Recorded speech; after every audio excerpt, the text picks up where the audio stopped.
even being worked out still today in politics, in religion, and all over the world. They make us feel like they're looking for a new identity. But friends, they know exactly what they're doing in the great world revolution that's taking place today. This man, the head of the F.B.I., made it very clear that the communists are deliberately maneuvering among the Negroes to create a situation for outbreak of racial violence to such an extent that it can be turned into a civil war on a racial basis. In such a civil war, should they succeed in fomenting it, the communists hope to so undermine the American government and our social structure that they can take over power. In the racial civil war that they envisage, they are sure the Negroes will be in the front ranks, the shock troops of the communist revolution. This is quoted from a congressional record, August 7, 1963.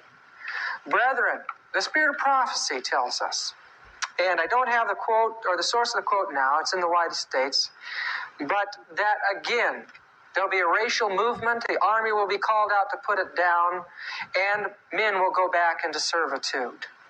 And the result of it will be a Sunday law. Friends, we're seeing a fulfillment of the spirit of prophecy's prophecy taking place today.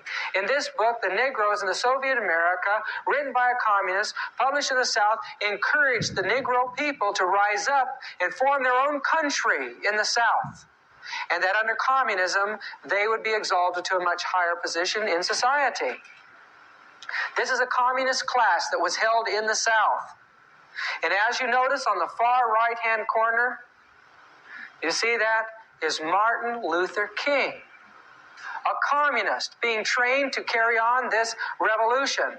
And I want you to know right now still that the revolution, communist revolution, the spearhead of it is the Jesuits in the Roman Catholic Church. I'll prove that to you in a minute.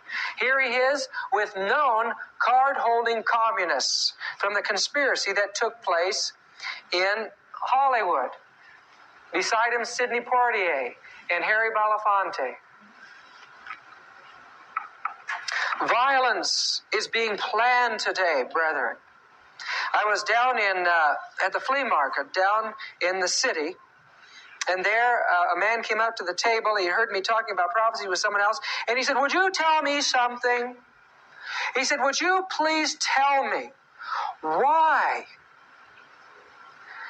the black folks down here in the city are hoarding automatic weapons? Just down the street from me, I saw a van pull up, and they unloaded boxes of automatic weapons into a garage. What is happening? What are they planning?"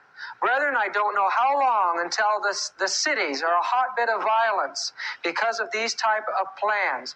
But it's coming, and Ellen White tells us that it's going to be an overwhelming persecution, relentless in its fury.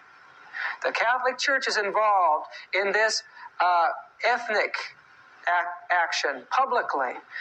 In Africa, she is making the black prelates the only prelates there. So the church will relate to a black church at that point. This gentleman, Pope John Paul I, was in for only 33 days. The reason for this gentleman coming in for only 33 days is that he was the choice of the communist influence. The church had become fearful that Moscow would dominate the church, that she would take over it. Prelates began to move. They worked with the CIA. Cardinal Wyszynski from Poland was summoned to this secret meeting, and they decided to plan to get Wojtyla in. Wojtyla had already been deeply involved in the Vatican II project. He was an extremely intelligent man, and he was trained in the field of acting and playwriting. He was the perfect man for the job. He was a Marxist, but he was an anti-Moscow Marxist, and he would be perfect for developing the new brand of Lenin Christianity that they believed was the new age in this world. John Paul, in the liberal magazines in this country, which we know are controlled by the elements that are involved in world conspiracy, set him up as a superstar. 14,000 journalists were accredited to cover his passage through this country. Millions and millions of dollars have been used to place this man in a campaign as a god among the nations today. And the Protestants, where are they? They're completely paralyzed. Protestants for the Pope. We see that a Protestant Baptist president invited the Pope to do the Mass on the White House lawns. He was invited before the United Nations. Here he is with Kurt Waldheim, the secretary at that time. And there before the United Nations, he revealed his Marxist beliefs. The Plain Truth magazine put out in that year says that during the 62-minute discourse at the General Assembly, the Pope shed, as it were, his clerical garb and displayed his humanistic side. He interposed his carefully chosen words with patently Marxist egalitarian themes. Murray Kempton of the New York Post said, "The Pope aligned himself in spirit with the demands of the developing nations for the restructuring of the world economic order." That's a tremendous statement. And look what's going on in Black Africa. When the Pope visited Africa, they even changed the color of Christ. There, when the Pope got back from the meetings there in Africa, he said that Catholicism in Africa is Africa. The church is taking over the third world communist countries today. Prelates are now all of an ethnic nature, and in time, there is a hope and a plan that a man of an ethnic nature will become the Pope, and thus the third world, the largest part of our world as far as the masses of mankind, will identify with the Vatican. Today, this Pope has brought this man Gantin into a promotional position second in line to the papal seat. We read here that during the papal visit to Benin 2 years ago, it was Gantin who received the most rousing cheers from one welcoming crowd.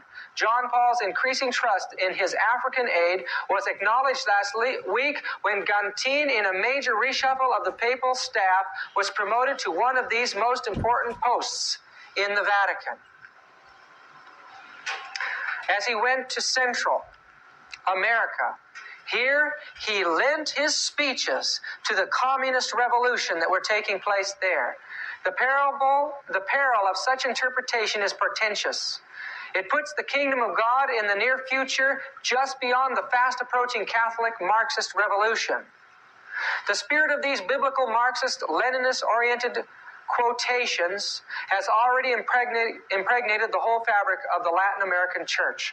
From Tierra del Fuego to the borders of the U.S., scattered all along the continent, there are undetermined battalions of missionary priests, nuns, lay workers, preaching and practicing a combination of the tenets of liberation theology and the neo-Marxian Catholicism of Pope John Paul II. Brethren, there's a revolution moving towards our borders today. Their commanders, as a rule, were and are the Jesuits, or Jesuit-inspired priests or lay workers, something which Pope John Paul II discovered to his astonishment when the U.S. intelligence apparatus denounced them as the main instigators of the guerrillas' opposition mostly against Latin American administration, financed and militarily supported by the U.S.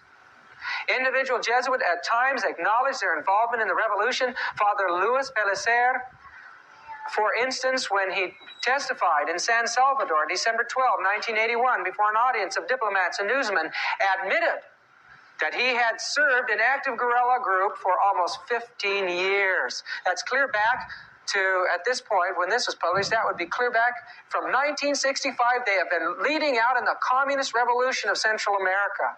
He stated that he had joined the guerrillas in Guatemala, and from there he had helped to prepare the ground for the guerrillas in El Salvador.